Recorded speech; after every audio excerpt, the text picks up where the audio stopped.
When Lieutenant Colonel Hiroshi Yamada sat down to examine the intelligence reports that had been compiled by his forward reconnaissance teams, he did so with the kind of confidence that only comes from sustained, overwhelming success. For more than 2 years, Japanese fighters had controlled the skies over the Pacific with such complete authority that Allied aircraft had become little more than target practice for his pilots. The latest intelligence concerned a new American fighter that had begun appearing at Port Moresby, and as Yamada read through the specifications of this Republic P-47 Thunderbolt, he found himself actually laughing out loud at what he saw. The numbers seemed absurd. This American fighter had an empty weight of 10,000 pounds. Fully loaded, it ballooned to 17,500 pounds. The wing loading exceeded anything that Japanese aviation engineers would ever consider practical for combat operations in the Pacific theater. Yamada turned to his assembled squadron commanders and made what seemed at the time to be an entirely reasonable observation. The Americans, he told them, had essentially built a flying locomotive. He pointed out that their own Ki-43 Hayabusa weighed a mere 3,800 pounds when empty. By the time this lumbering American behemoth managed to complete a single turn, a Japanese fighter could execute multiple reversals. Every principle of fighter design that had been validated through years of combat experience in China and throughout the Pacific suggested that this P-47 violated basic aeronautical common sense. Captain Saburo Yamamoto commanded the 11th Sentai, and when he studied the reconnaissance photographs showing these P-47s sitting on the airfield at Port Moresby, everything about the aircraft reinforced his conviction that the Americans had made a catastrophic design error. That massive radial engine cowling dominated the front of the aircraft. The wings looked thick and heavy. The fuselage appeared bulbous and ungainly. Every visual cue screamed of an aircraft that would be clumsy, slow to respond, and utterly incapable of the kind of maneuvering that defined air combat in the Pacific. 17,500 pounds when fully loaded, he repeated to himself, shaking his head in genuine disbelief. The Americans actually expected to engage Japanese fighters with something that massive. The Ki-43 had already proven its superiority by destroying Hurricanes, P-40S, and even the twin-engined P-38 Lightning. This ungainly monster would surely be even easier prey.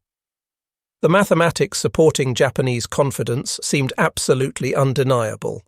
Their Ki-43 Hayabusa, which Allied pilots had designated with the reporting name Oscar, possessed truly extraordinary maneuverability thanks to its unique butterfly combat flaps. The Mitsubishi Zero had achieved legendary status throughout the aviation world for its agility. Every piece of intelligence analysis suggested that the P-47 would be completely outmatched in the kind of turning fights that characterized virtually all air combat in the Pacific theater. In the swirling, close-quarter dogfights that developed over jungle and ocean, maneuverability determined who lived and who died. Weight determined maneuverability. And the Americans had just created the single heaviest single-engine fighter in the entire history of aviation.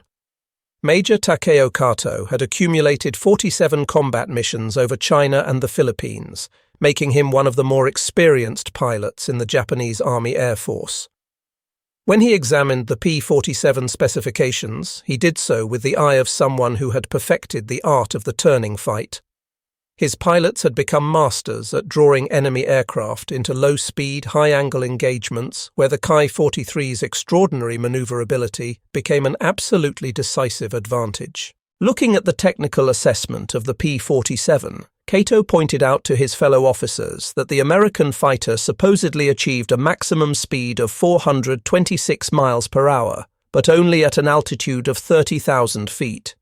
All of their actual combat, he reminded them, occurred below 20,000 feet and usually below 15,000. At those altitudes where battles were actually fought, this tank would probably achieve perhaps 350 miles per hour at best. His Ki-43 pilots, he confidently predicted, would dance circles around it like hawks harassing a condor. The confidence expressed by these Japanese officers wasn't merely empty bravado or nationalist propaganda. Their combat record provided substantial justification for every assumption they made. From December 7, 1941 onward, Japanese fighters had swept Allied air forces from Pacific skies with devastating and systematic efficiency. The destruction wrought upon American air power at Pearl Harbor, the complete annihilation of British aircraft throughout Malaya, the methodical elimination of Dutch aviation in the East Indies, all of these victories validated the Japanese belief in their tactical superiority. Their lightweight, highly maneuverable fighters, flown by superbly trained pilots who had spent years perfecting their craft, seemed genuinely invincible. What Lieutenant Colonel Yamada and his fellow officers could not possibly know was that 800 miles to the south, at Port Moresby's Jackson Field, something entirely new was taking shape. Colonel Neil Kirby commanded the 348th Fighter Group, and he had been developing revolutionary tactics specifically designed to negate every single advantage that the Japanese believed they possessed. These weren't theoretical exercises dreamed up in a classroom. They were practical, combat-focused solutions born from careful, analytical study of Japanese strengths and weaknesses. Within 6 months, the aircraft that Japanese pilots were currently mocking as a flying tank would be shooting down Ki-43s at ratios that would absolutely shatter Japanese confidence in their air superiority doctrine. Within a year, surviving Japanese pilots would flee in terror at the mere sight of P-47s approaching from altitude. The entire mathematical equation of aerial combat was about to be completely rewritten through a combination of 2,000 horsepower, 850 caliber machine guns, and tactics that transformed weight into kinetic energy, altitude into potential death, and the flying tank into the single most feared fighter aircraft operating anywhere in the Southwest Pacific. The confidence radiating from Japanese pilots stemmed from 3 years of absolutely spectacular success in combat. Since the war in China had begun back in 1937, Japanese fighter doctrine had evolved around one fundamental, seemingly unshakable principle. The aircraft that could outturn its opponent would win the engagement. This philosophy had been validated repeatedly through combat after combat after combat. Over China, Ki-27 Nate fighters had swept Chinese air forces from the sky with contemptuous ease. The Chinese, flying obsolete Russian designs and early American export models, simply couldn't match the combination of Japanese aircraft performance and pilot skill. When British Commonwealth forces engaged Japanese fighters over Malaya and Burma in 1941 and 42, their Brewster Buffaloes and Hawker Hurricanes fell in droves to the nimble Ki-43s. The massacre had been so complete, so one-sided, that Allied pilots received orders to avoid combat with Japanese fighters whenever possible, a humiliating admission of inferiority that spoke volumes about the tactical reality. Sergeant Satoshi Anabuki would eventually become the highest-scoring Ki-43 ace of the entire war with 39 confirmed victories, and he remembered those early days over Burma with absolute clarity. The British Hurricane, he explained, was actually faster in straight and level flight than the Ki-43. But the moment those British pilots tried to turn with Japanese fighters, they were finished. Japanese pilots could get on a Hurricane's tail in 2 turns, sometimes even less. The British aircraft had absolutely no answer to Japanese maneuverability. The Japanese pilots would dance through the sky while their opponents struggled like elephants attempting to waltz. The statistical record supported Anabuki's memories with emphatic clarity. During just the first 4 months of 1942, the 64th Sentai alone claimed 170 Allied aircraft destroyed while losing only 27 Ki-43s. The kill ratio seemed to prove beyond any reasonable doubt the absolute superiority of Japanese design philosophy. Lightweight, maneuverable fighters flown by highly trained pilots would always defeat heavier, faster opponents. This wasn't just a tactical preference anymore. It had evolved into something approaching religious doctrine within the Japanese Army Air Force. Japanese naval aviators flying the Mitsubishi A6M0 had reached identical conclusions through their own combat experience.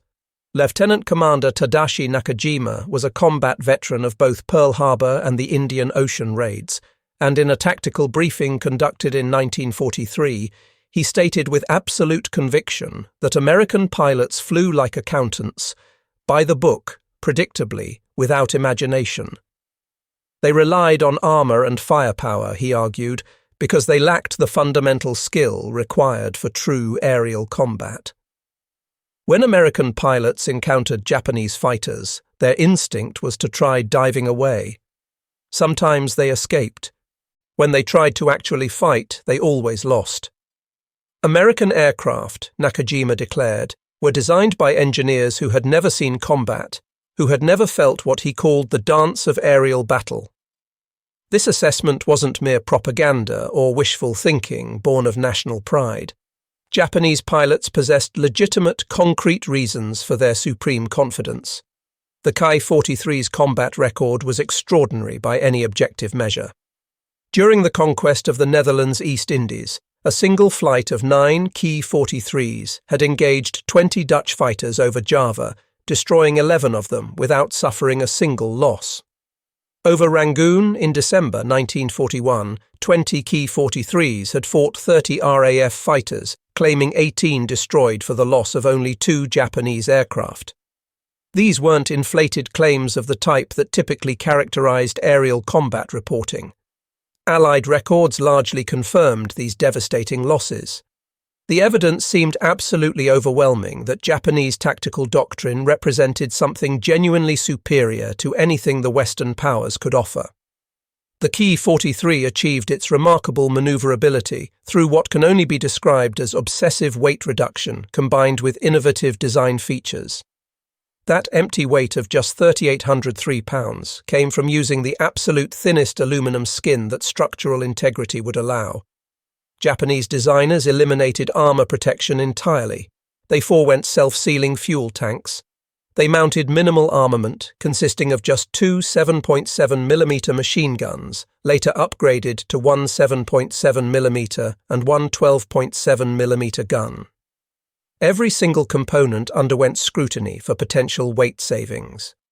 Even the pilot's seat was constructed from woven bamboo rather than metal.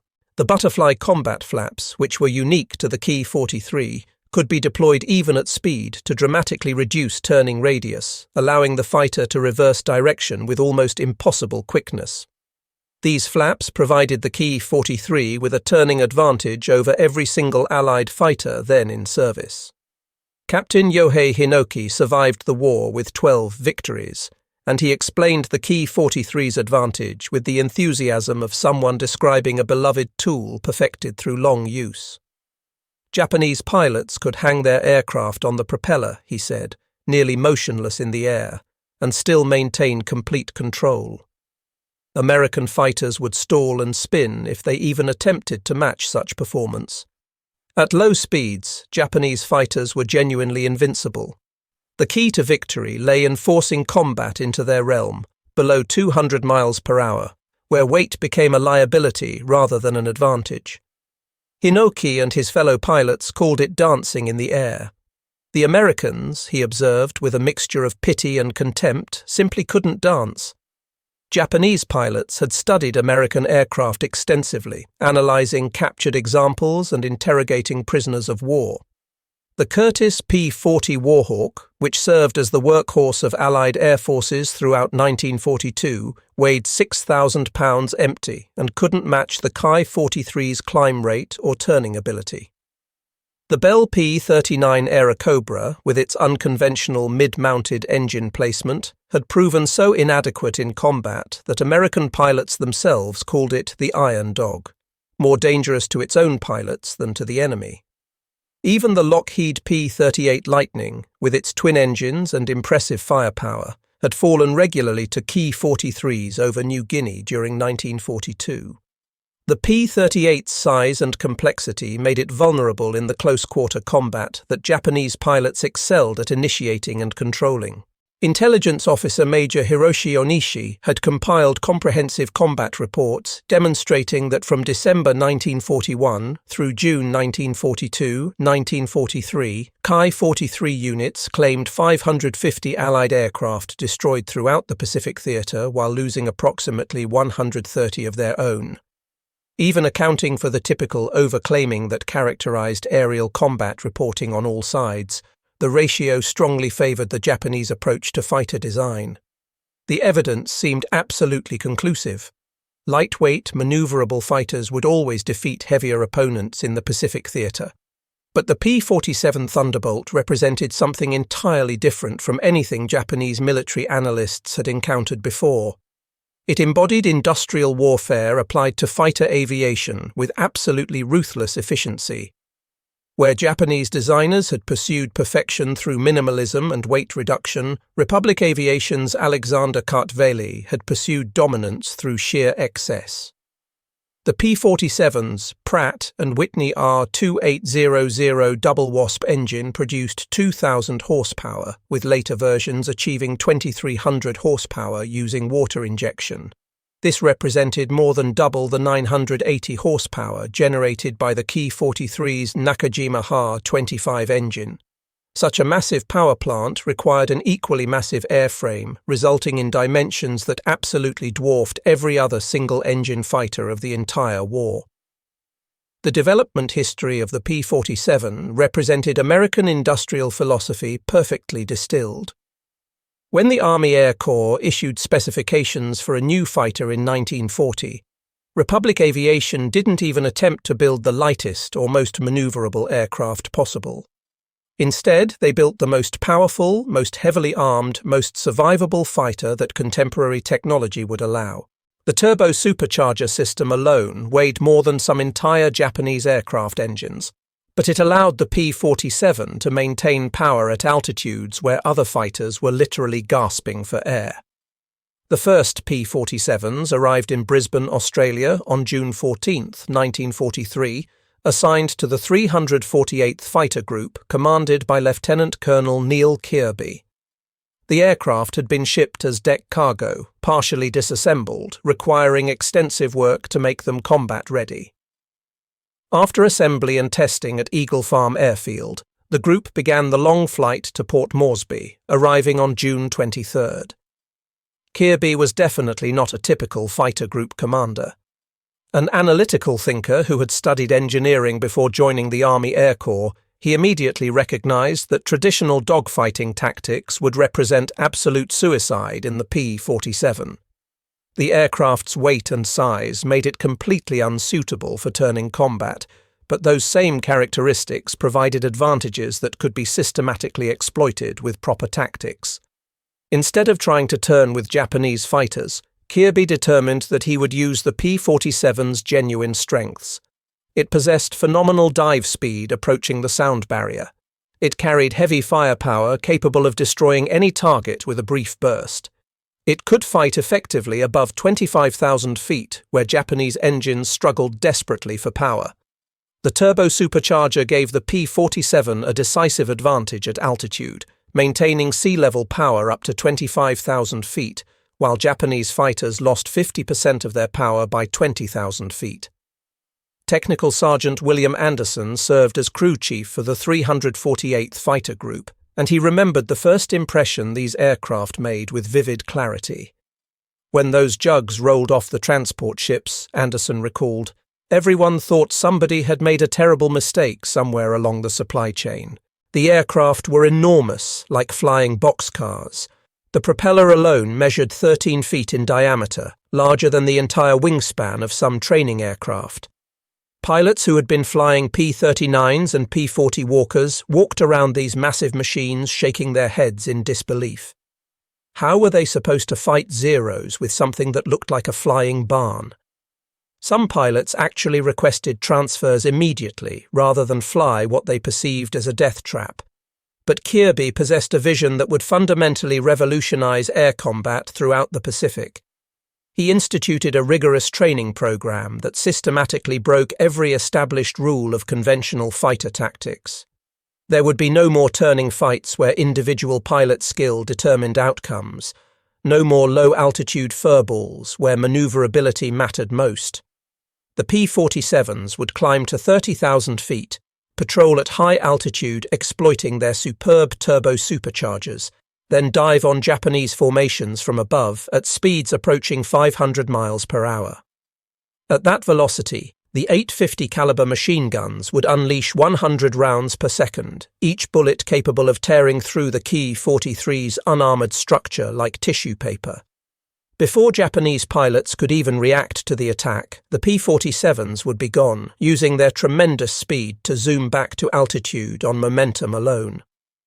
Captain William Banks served as operations officer for the 348th, and he initially doubted these tactics completely. They had been taught since flight school, he explained, that fighter combat centered on getting onto an enemy's tail and staying there until you shot him down. Kirby was telling them to make one pass and then run away. It seemed like cowardice, like abandoning everything they understood about aerial combat. Then Kirby showed them the mathematics underlying his tactical revolution. At 450 miles per hour in a dive, a P-47 would be travelling 660 feet per second. A Ki-43 might possess a tighter turning circle, but by the time Japanese pilots started their turn in response, the P-47s would already be through their formation and climbing back to altitude. Japanese pilots literally couldn't react fast enough to counter such attacks. The training program proved both intense and revolutionary in its conception. Pilots practiced high-altitude formation flying, learning to maintain cohesion in thin air where controls became mushy and engines struggled. They practiced diving attacks, learning to judge the precise moment to open fire for maximum effect while maintaining enough speed to escape.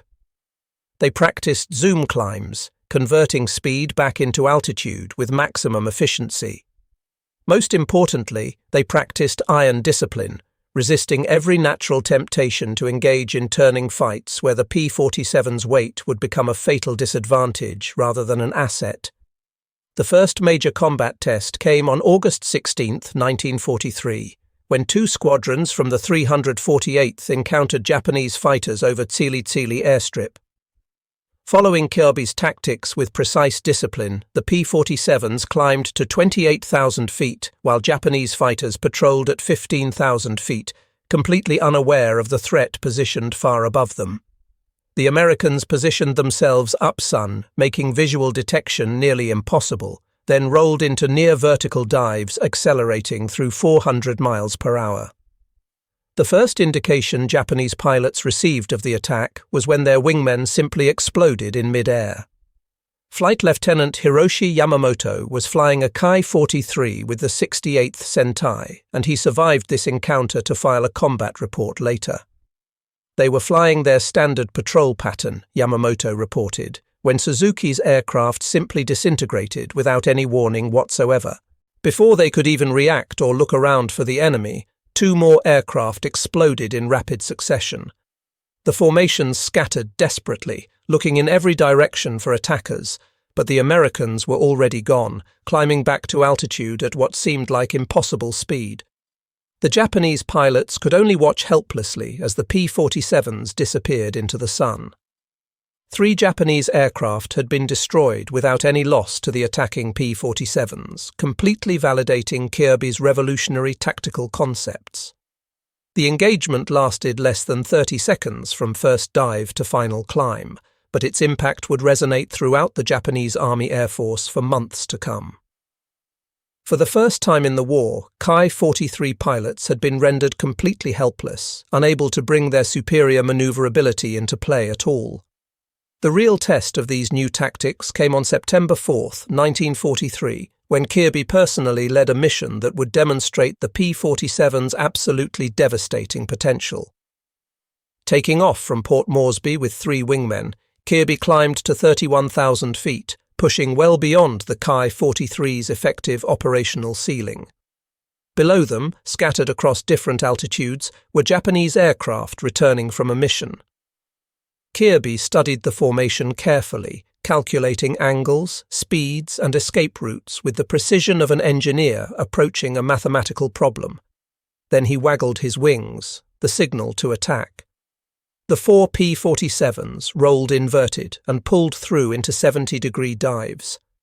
Within seconds, they were passing 400 miles per hour. At 450 miles per hour, Kirby opened fire on a Ki-43 from 1,000 yards out, walking his rounds into the target as he closed the distance. The Japanese fighter didn't just catch fire or lose control in the conventional sense.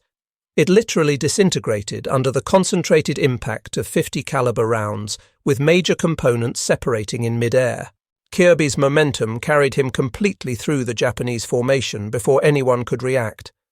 He pulled up hard, trading speed for altitude, and found himself above the melee again within 20 seconds, ready for another attack. Lieutenant Masahiro Ikeda was flying top cover in a Ki-43, and he witnessed this attack from above. The enemy came from absolutely nowhere, he later reported, falling like meteors from the sky. Tanaka's aircraft exploded before he could even call out a warning over the radio. The sound of American guns was terrifying, like sustained thunder rolling across the sky. By the time Ikeda turned to engage, the attackers were already climbing away, beyond any possible reach. The Japanese pilots were completely helpless. On October 11, 1943, the 348th Fighter Group executed a mission that would earn Neil Kirby the Medal of Honor, while definitively establishing the P-47's absolute dominance over New Guinea's skies. Leading 4 P-47s on a fighter sweep over Wewak, Kirby encountered a massive Japanese formation consisting of 12 bombers escorted by 36 fighters, primarily Ki-43s with some newer Ki-61 Tony fighters mixed in. Traditional fighter doctrine would have called for avoiding such overwhelming numerical odds. Kirby attacked without any hesitation whatsoever. Climbing to 33,000 feet, the 4 P-47s positioned themselves perfectly for a diving attack. The Japanese formation, flying at 18,000 feet, had absolutely no idea that death was falling from directly above. Kirby selected a Ki-61 fighter positioned on the formation's edge and began his dive, accelerating through 475 miles per hour, approaching the aircraft's maximum safe diving speed. He opened fire at 800 yards. The Japanese fighter literally came apart in mid-air with major components separating under the concentrated impact of 50 caliber fire. Kirby's momentum carried him completely through the entire Japanese formation.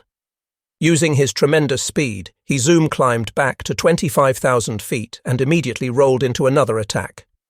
This time he targeted a Ki-43 that was attempting to climb toward him. The lightweight Japanese fighter, struggling desperately to gain altitude, sat perfectly positioned in Kirby's gun sight. A 2-second burst sent it spinning down in flames, the pilot unable to escape from the mortally wounded aircraft. For the next 8 minutes, Kirby and his wingman executed continuous boom and zoom attacks on the increasingly disrupted Japanese formation. Kirby personally destroyed 6 enemy aircraft. His wingmen claimed 3 more. Several additional Japanese aircraft were damaged. The bomber formation, completely unprotected after their escorts were destroyed or scattered, fled in absolute disorder. Not one P-47 sustained significant damage despite being outnumbered nearly 12 to 1. Lieutenant Masashi Ito flew a Ki-43 in the escort formation and survived to write extensively about the encounter afterward. "It was not combat as they understood it," Ito wrote. "The Americans fell on them like an avalanche, striking and then disappearing before anyone could respond. Formation leaders called desperately for maintaining discipline, but there existed no defense against such tactics. Japanese pilots twisted and turned, trying desperately to bring their guns to bear on the attackers, but the enemy remained always above them, always faster, always completely out of reach." Ito personally watched 6 of their aircraft destroyed without ever seeing an American fighter in his own gun sight. "It was not battle," he concluded, "it was execution." The engagement over Wewak marked a fundamental and irreversible turning point in the air war over New Guinea. Japanese pilots who had entered the war with absolute confidence in their tactical superiority now faced the grim reality that their aircraft and tactics were rapidly becoming obsolete. The Ki-43, which had dominated Asian skies for 3 solid years, stood helpless against the P-47's energy tactics. Even more devastating than the mechanical disadvantage was the profound psychological impact. Japanese pilot training emphasized spirit, skill, and warrior tradition dating directly back to the samurai. The P-47's tactics removed skill from the equation entirely, replacing it with simple physics and overwhelming firepower. Captain Tomoyuki Yoshida served as intelligence officer for the 4th Air Army, and he compiled loss statistics that revealed the catastrophic shift in combat effectiveness with brutal mathematical clarity. In the 3 months before P-47s arrived in theatre, Ki-43 units had maintained a 3-to-1 kill ratio against Allied fighters. In the 3 months after P-47s became operational, that ratio reversed to 1-to-4 against the Japanese. By December 1943, it had deteriorated further to 1-to-6. These weren't just abstract statistics. They represented the systematic destruction of Japan's most experienced and irreplaceable pilots. The Japanese attempted various countermeasures with increasing desperation as the situation deteriorated. They tried stationing fighters at 25,000 feet to intercept P-47s before they could dive, but the Ki-43's poor high-altitude performance meant they became sitting ducks for P-47s that could fight effectively at 35,000 feet. They tried forming concentrated defensive formations, but the P-47's 8-gun armament could scatter such formations with a single devastating pass. They even attempted to lure P-47s into low-altitude combat by using decoy aircraft, but American pilots maintained absolutely rigid discipline, refusing to abandon their altitude advantage for any reason whatsoever. Lieutenant Hiroshi Tanaka flew Ki-43s and survived an incredible 73 combat missions, and he later reflected with remarkable honesty about the hopeless situation. They had been taught from the beginning, Tanaka explained, that the superior pilot would always prevail in combat, that fighting spirit could overcome material disadvantage. The P-47 proved conclusively that this was pure fantasy. It didn't matter how skilled you were as a pilot if the enemy attacked from an altitude you couldn't physically reach, at a speed you couldn't possibly match, with firepower that destroyed you instantly. They were samurai trying to fight machines, and machines don't care about honor or tradition.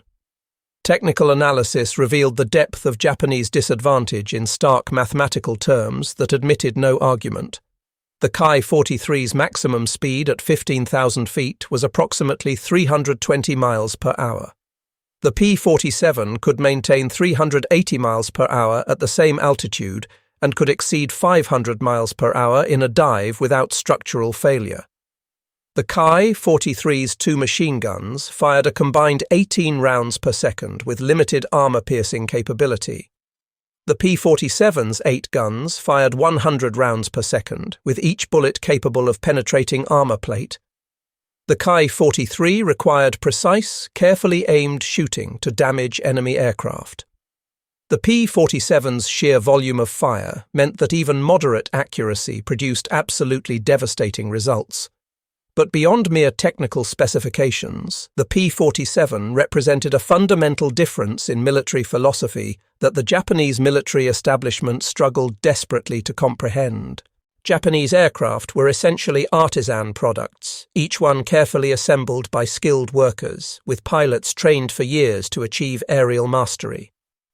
The P-47 embodied mass production incarnate. Republic Aviation was producing 15 aircraft per day by late 1943.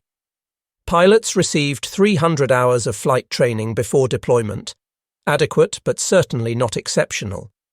The American approach accepted that individual pilots and aircraft would inevitably be lost, but the overall system would prevail through overwhelming numerical and material superiority. This reality became increasingly crushing for Japanese pilots as 1943 turned to 1944. Every Ki-43 lost represented years of training and irreplaceable experience.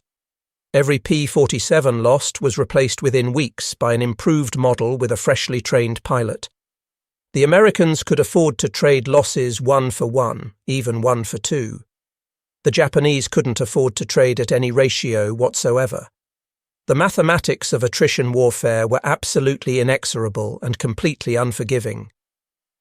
By January 1944, The mere sight of P-47s caused Japanese formations to scatter and flee immediately. Radio intercepts revealed the depth of demoralization among Japanese pilots with painful clarity. The warning call, "Thunderbolts high above," triggered immediate evasive action, often aborting entire missions before any contact was even made. Japanese bomber operations over New Guinea virtually ceased because Ki-43 escorts couldn't protect them from P-47 attacks. Ground support missions became suicide runs as P-47s established standing patrols over Japanese airfields. The 348th Fighter Group's spectacular success inspired rapid tactical evolution across the entire Southwest Pacific Theater. The 35th Fighter Group converted from P-39s to P-47s in November 1943 and immediately adopted Kirby's boom and zoom tactics. The 49th Fighter Group received P-47s in December and did likewise. Within 6 months, P-47 groups had established complete and unchallengeable air superiority over New Guinea, enabling MacArthur's island-hopping campaign to accelerate dramatically beyond all planned schedules. Individual pilot accounts revealed the complete transformation in combat dynamics with vivid clarity. First Lieutenant Robert Aschenbrenner had previously flown P-39s against Ki-43s with limited success and considerable fear. His description of his first combat mission in a P-47 captured the revolutionary change.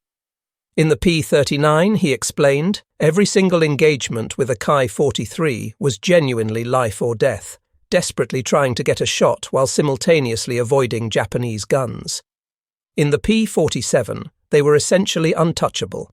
They would spot Japanese fighters from 10,000 feet above, roll in, fire one burst, and zoom away before anyone could respond.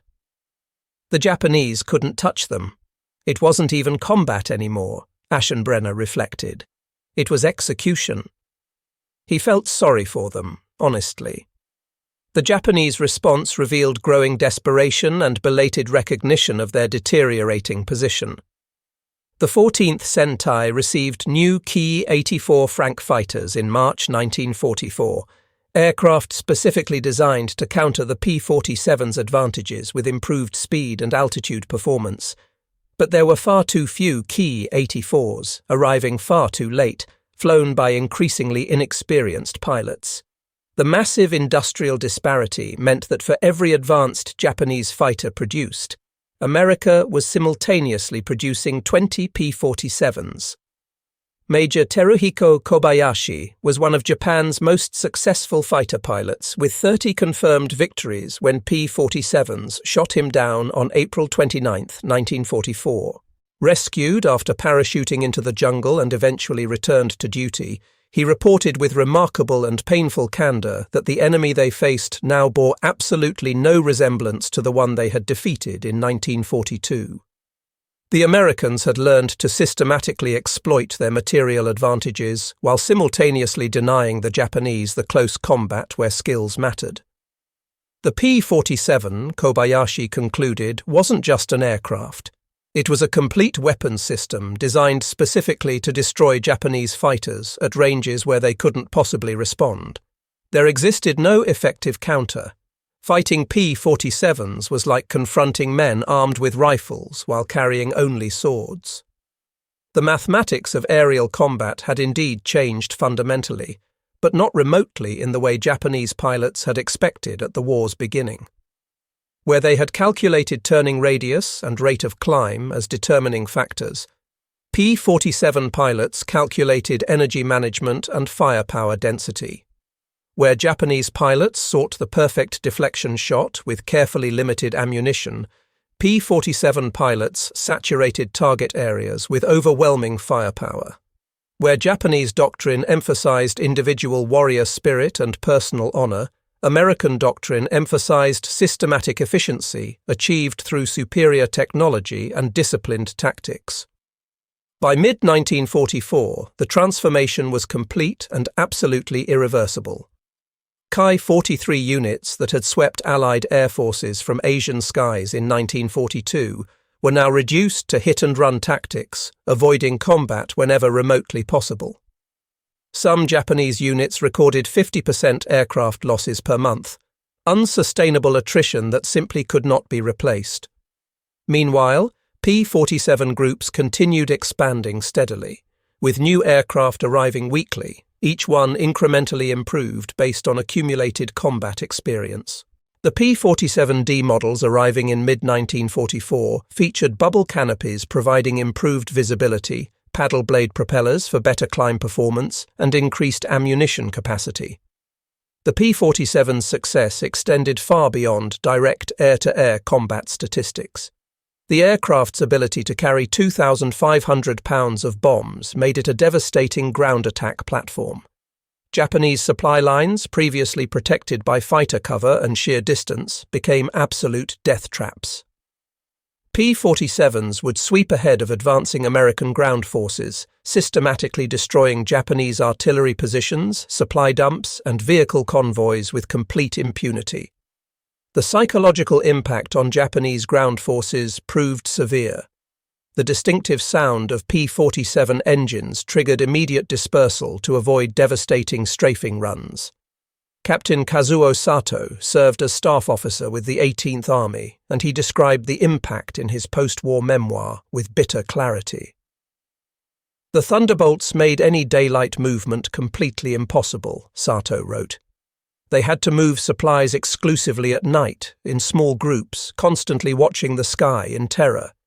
Even then, the P-47s would catch them with parachute flares and attack in darkness.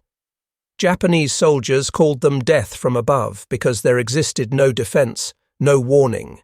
The P-47s controlled not just the air, but absolutely everything beneath it. A single P-47 could paralyze an entire regiment through fear alone.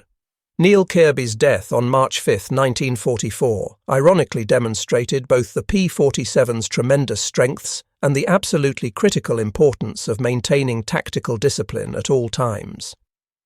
Leading a 3-plane patrol over Wewak, Kirby had successfully bounced a formation of Ki-43s, shooting down what would be his 22nd victory.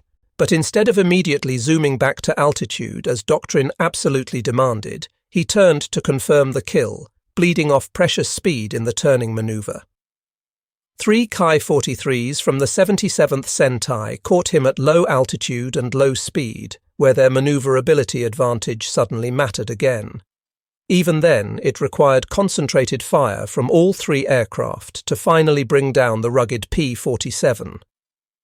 Kirby managed to bail out successfully but was killed by gunfire while descending in his parachute, a violation of the informal rules of aerial combat that shocked even hardened Japanese pilots.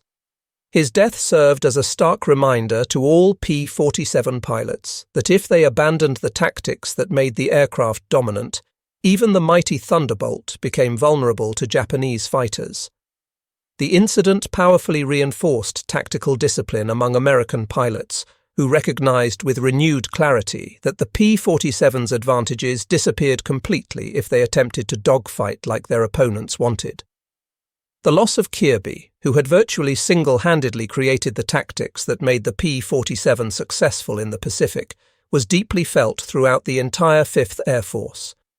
Major Tommy Maguire would eventually become the second highest-scoring American ace with 38 victories. He transitioned from P-38s to P-47s in late 1944, initially resisting the change because he preferred the Lightning's twin-engine reliability. After his very first combat mission in a P-47, he changed his mind completely. The Jug was like flying a battleship, Maguire explained. You didn't dance with it, you hammered with it. The Zeros and Oscars couldn't touch you if you maintained strict discipline.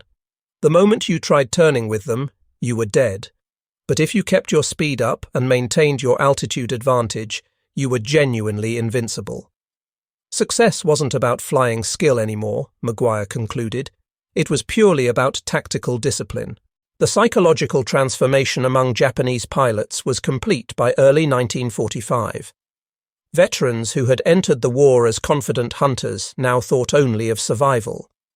New pilots, rushed through abbreviated training programs with as little as 50 hours of total flight time, were often shot down on their very first combat missions.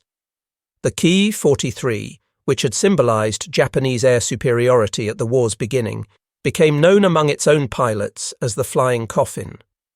Morale collapsed completely as pilots realized they were being sent up as sacrifices merely to delay an inevitable American advance. Lieutenant Commander Kenji Ozawa transferred from Navy Zeros to Army Ki-43s due to desperate pilot shortages, and he described the hopelessness with painful honesty. Flying against P-47s was not combat in any meaningful sense, Ozawa explained. It was merely survival. Their tactics consisted entirely of avoiding contact with American fighters. If they saw P-47s above them, they fled immediately. If the P-47s dove on them, they scattered and prayed. The few times they actually tried fighting back, they were systematically slaughtered. The aircraft they had once called inferior had become their executioner. The P-47's impact extended well beyond its combat record to fundamentally influence the entire strategic situation throughout the Pacific. The aircraft proved conclusively that American industrial methods could produce weapons systems that simply overwhelmed traditional military virtues through sheer material superiority. Courage, skill, and determination meant virtually nothing against overwhelming firepower, superior altitude performance, and tactics specifically designed to negate enemy advantages. The P-47 wasn't just defeating Japanese aircraft, it was defeating the entire Japanese military philosophy that had dominated Asian warfare for decades. This transformation was clearly reflected in pilot training programs on both sides. Japanese training in 1941 emphasized aerobatics, formation flying, and precision marksmanship. Individual pilots spent years perfecting their skills, becoming genuine artists of aerial combat. By 1944, American training emphasized energy management, tactical discipline, and systems operation. Pilots needed only basic competence because the P-47's inherent advantages and proven tactics would ensure victory. The aircraft itself and its doctrine, not individual brilliance, would win the war. The final insult to Japanese fighter doctrine came with the P-47N variant introduced in early 1945. This version, specifically designed for long-range operations across the vast Pacific, could fly 2,000-mile missions with external fuel tanks. Japanese homeland defense fighters, expecting to engage B-29 bombers exclusively, found themselves facing P-47N escorts that could fight effectively at 35,000 feet, altitudes where even the best Japanese fighters struggled desperately just to operate. Ki-43s were completely and utterly helpless against these high-altitude intruders. On April 7, 1945, P-47Ns from the 318th Fighter Group intercepted Japanese aircraft attempting to support the battleship Yamato's final suicide mission to Okinawa. In a completely one-sided massacre lasting less than 15 minutes, the P-47s destroyed 18 Japanese aircraft without suffering a single loss. The Ki-43s in the escort force never even reached firing position before being shot down. It served as a powerful symbol of how completely the tables had turned since 1942.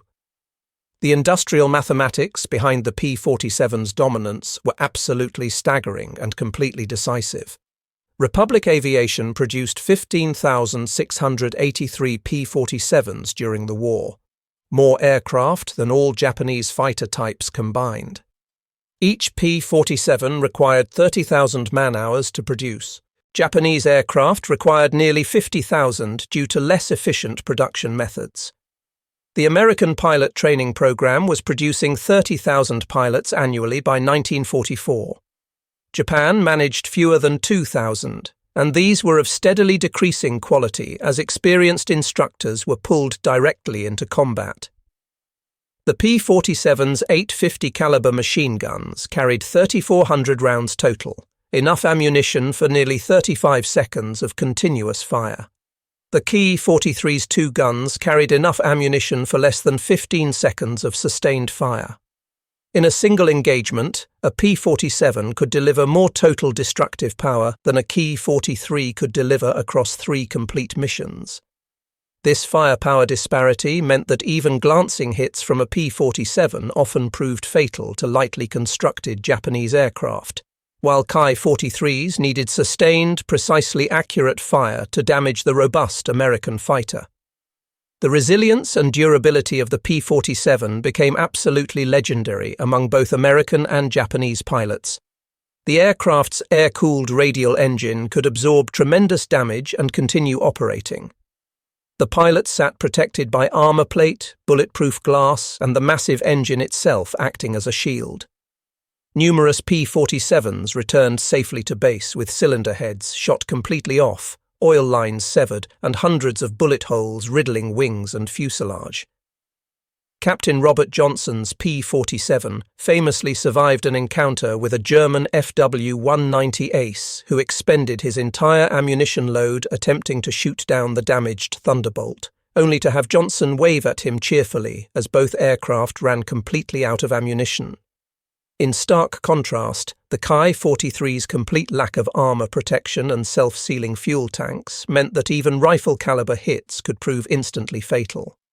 American pilots regularly reported seeing Ki-43s explode from single 50-caliber bullet impacts striking fuel tanks. The Japanese philosophy of saving weight by eliminating all protection had made perfect sense when facing equally vulnerable Chinese aircraft back in 1937. Against the P-47's overwhelming firepower, it was absolutely suicidal. The P-47 also revolutionized naval aviation support throughout the Pacific Theater. While primarily a land-based aircraft, long-range P-47N variants began operating from captured island bases to provide additional cover for Navy operations. Their ability to engage Japanese aircraft at extreme ranges meant carrier task forces could operate with protection extending far beyond their own fighter screens. Japanese kamikaze attacks, which relied on overwhelming carrier defenses through sheer mass, found themselves intercepted by P-47s 50 miles from their intended targets. On May 25, 1945, the 318th Fighter Group, flying long-range P-47s from Ieshima off Okinawa, intercepted a massive kamikaze formation headed directly for the American fleet. In what became known as one of the most completely one-sided air battles of the entire Pacific War, P-47s destroyed 34 Japanese aircraft in less than 20 minutes without losing a single fighter. Most of the Japanese pilots never even saw the American fleet they were supposed to attack. The Ki-43s and other obsolete aircraft comprising most of the kamikaze force were utterly helpless against P-47s attacking from above with devastating coordinated firepower. Lieutenant Yoshio Fukui was one of the few surviving Ki-43 pilots from the Philippines campaign who was reassigned to Homeland Defense in 1945. He later wrote with remarkable and painful honesty about the transformation. When he first flew the Ki-43 back in 1941, they were genuinely invincible. By 1945, flying that same aircraft type felt like nothing less than a death sentence. The Americans had systematically evolved while Japan had stagnated completely. The P-47, which Japanese pilots had mockingly dismissed as a flying tank, had become their absolute nightmare. It could appear at any altitude, any time, and destroy them before they even knew it was there.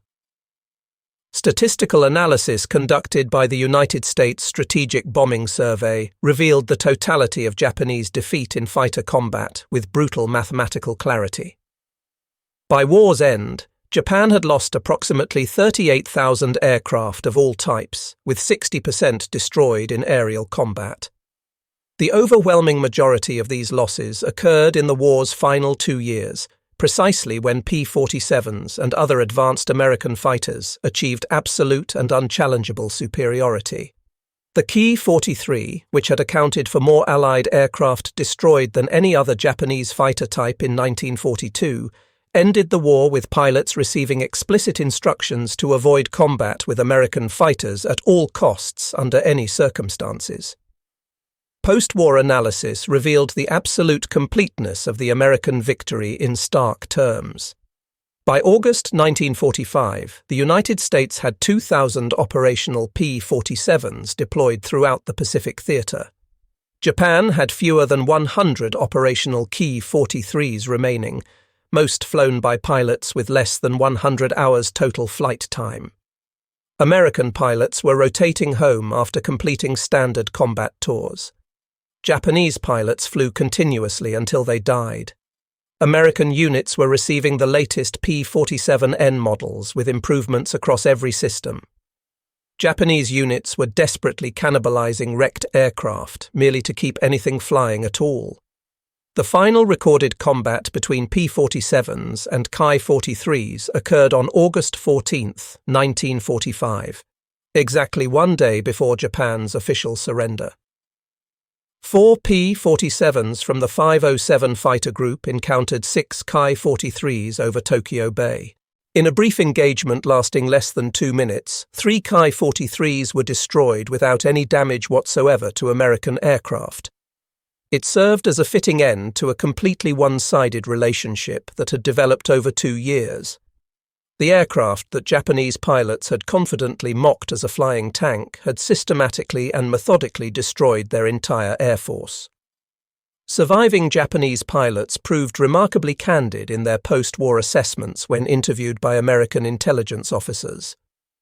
Colonel Ichiro Yamaguchi had commanded Ki-43 units continuously from 1942 through 1945, and he testified with painful honesty. They had entered the war believing absolutely that superior pilot skill and aircraft maneuverability would ensure inevitable victory, Yamaguchi explained. The P-47 taught them conclusively that modern wars are won by superior systems, not superior individuals. It didn't matter that Japanese pilots were brave or highly skilled. The Americans had built an aircraft and developed comprehensive tactics that made Japanese advantages completely irrelevant. They had transformed aerial combat into an industrial process, and Japan had absolutely no answer.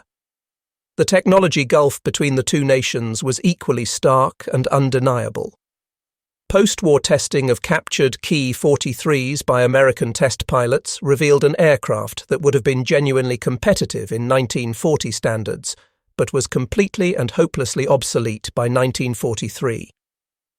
Test pilot Major James Matthews flew a captured Ki-43-2 and filed a detailed report. The aircraft was absolutely delightful to fly, Matthews noted. Light on the controls, incredibly maneuverable, responsive. In a 1930s-style turning dogfight, it would be genuinely formidable. But actual combat had stopped being about tight turns and aerobatics when aircraft started carrying heavy armament and fighting at 400 miles per hour. The Ki-43 was perfectly designed for the wrong war entirely. Conversely, Japanese test pilots who flew captured P-47s after the war were genuinely amazed by the aircraft's capabilities. Captain Yoshio Hirose had flown Ki-43s throughout the war in multiple combat theatres, and he tested a P-47D in 1946. The power was absolutely incredible, Hirose reported. The aircraft climbed like it was falling upward. The controls were heavy compared to Japanese fighters, but remained precise and responsive. The armament was utterly devastating. When they test-fired against ground targets, those targets simply disappeared entirely. Hirose understood immediately why Japan had lost. This wasn't merely an aircraft, he concluded. It was a complete weapons platform. Absolutely everything about it was specifically designed to destroy enemies from positions of overwhelming advantage. Veterans of both sides drew profoundly different lessons from their wartime experiences. American pilots learned conclusively that technology and tactics could provide overwhelming advantages if properly employed and rigorously maintained. The P-47 taught them that discipline and strict adherence to proven methods mattered far more than individual heroics or flying skill. Japanese pilots learned the bitter lesson that courage without capability was utterly meaningless, that industrial power ultimately determined military outcomes, and that their nation's cherished military traditions had led them directly to catastrophic disaster. Major Richard Bong was America's top-scoring ace with 40 confirmed victories. He flew P-38s primarily, but trained extensively with P-47s and understood their profound impact. The Thunderbolt changed absolutely everything in the Pacific, Bong explained. Before it arrived, Americans were trading punches with the Japanese, winning some engagements, losing others. After it arrived with proper tactics, it was simply no contest whatsoever. The Japanese couldn't possibly compete with that combination of firepower, speed, and altitude performance. Pilots who couldn't have survived in P-40s became aces in P-47s. It wasn't about pilot skill anymore, Bong concluded. It was purely about having the systematically better weapons system. Lieutenant Takeshi Maeda flew Ki-43s from 1942 through 1945, surviving the entire war with 4 confirmed victories. Reflecting decades later, he spoke with painful honesty. They had started the war as samurai of the sky, Maeda explained. They ended it as helpless targets. The P-47 represented everything Japanese fighters were not: heavy, brutally powerful, ruthlessly effective. It embodied American thinking perfectly. Why bother turning with an enemy when you can simply destroy him from positions where he cannot possibly reach you? Why rely on pilot skill when you can rely instead on overwhelming firepower? The Americans fought with their heads, Maeda concluded. The Japanese fought with their hearts. Hearts lose every time to cold mathematics. General George Kenney commanded Allied air forces in the Southwest Pacific and provided what might serve as the epitaph for Japanese fighter aviation in World War II. The Japanese built beautiful aircraft like the Ki-43, Kenney observed. They were perfectly suited for the war Japan wanted to fight. America built the P-47, perfectly suited for the war that actually happened. The Japanese wanted aerial duels between individual warriors. America gave them industrial annihilation instead. The P-47 didn't just defeat Japanese aircraft, Kenney concluded. It defeated Japanese thinking about air warfare entirely. The last flying Ki-43 in Japanese military service was destroyed on the ground by American naval gunfire on August 18, 1945, 3 days after Japan's official surrender. The 15,683rd and final P-47 rolled off Republic Aviation's production line on December 31, 1945. One aircraft represented the end of an entire era, destroyed and utterly defeated. The other represented the dawn of American air supremacy that would dominate the following decades completely. The statistics spoke with absolute and undeniable finality. Throughout the Pacific Theater, P-47 units claimed 3,752 enemy aircraft destroyed in air-to-air combat, while losing only 150 of their own, a 25-to-1 kill ratio that defied every single pre-war prediction made by military analysts. The Ki-43, which had entered the war with confident expectations of maintaining Japan's aerial superiority indefinitely, ended it with negative kill ratios against every major American fighter type introduced after 1943.